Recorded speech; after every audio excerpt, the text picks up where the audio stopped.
آج جن حالات سے، جس دور سے، جن واقعات سے ہم گزر رہے ہیں، اور جس طرح یہ 14 فروری کے حوالے سے ویلنٹائن ڈے عوام الناس منانے کی تیاری میں ہے، یاد رکھیے گا یہ بے حیائی کو اس قدر عروج دے دینا اور اس طرح بے حیائی کو سر عام پھیلا دینا، آنے والا وقت اتنا خطرناک ہوگا کہ ہم یہ تو نہیں کہتے کہ بے حیائی سے اپنی اولادوں کو بچانا ناممکن ہے، بلکہ ہم یہ ضرور کہیں گے کہ ایسے حالات پیدا کر دیے گئے ہیں، ایسے لوگوں کی تربیت کر دی گئی ہے، اس ویلنٹائن ڈے کو، زنا ڈے کو، بدکاری ڈے کو، فحاشی اور عریانی ڈے کو لوگوں کے اندر اس طرح عام کر دیا گیا ہے کہ اس سے خود کو اور اپنی اولادوں کو بچانا مشکل ترین عمل ہو جائے گا۔ حالانکہ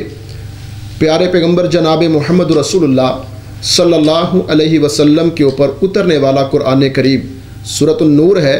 اللہ کریم سبحانہ و تعالی کیا فرماتے ہیں؟ ان الذین یحبون ان تشیع الفاحشہ فی الذین آمنوا لہم عذاب علیم، جو لوگ اس فحاشی کو امت مسلمہ کے اندر عام کر رہے ہیں، جو لوگ اس بے حیائی کو، اس بے راہ روی کو پھیلانے کا ذریعہ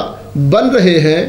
وہ یہ نہ سمجھے کہ ہمیں کوئی پکڑنے والا نہیں ہے، ہمارا کوئی حساب لینے والا نہیں ہے، بلکہ مالک کائنات، خالق کائنات فرماتے ہیں کہ بے شک وہ لوگ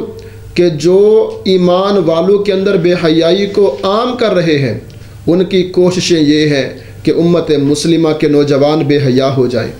ان کی تگ و دو یہ ہے، ان کے دن رات کی کاوش یہ ہے کہ امت مسلمہ کے نوجوان مرد و عورت بے غیرت ہو جائیں، بے حیا ہو جائیں، بے شرم ہو جائیں۔ تو یہ لوگ جان لیں ان الذین یحبون ان تشیع الفاحشہ فی الذین آمنوا لہم عذاب علیم، ان لوگوں کے لیے اللہ کے ہاں دردناک عذاب ہے، فی الدنیا والآخرہ، دنیا کے اندر بھی اور آخرت کے اندر بھی۔ اللہ اکبر، یہ لوگ، ان کے لیے مالک کائنات نے دردناک عذاب تیار کر رکھا ہے۔ اللہ کریم ہم سب کو اس بے حیائی سے، بے راہ روی سے محفوظ رکھے، اور اللہ ہماری نسلوں کو شرم و حیا والی زندگی عطا فرمائے، اور اللہ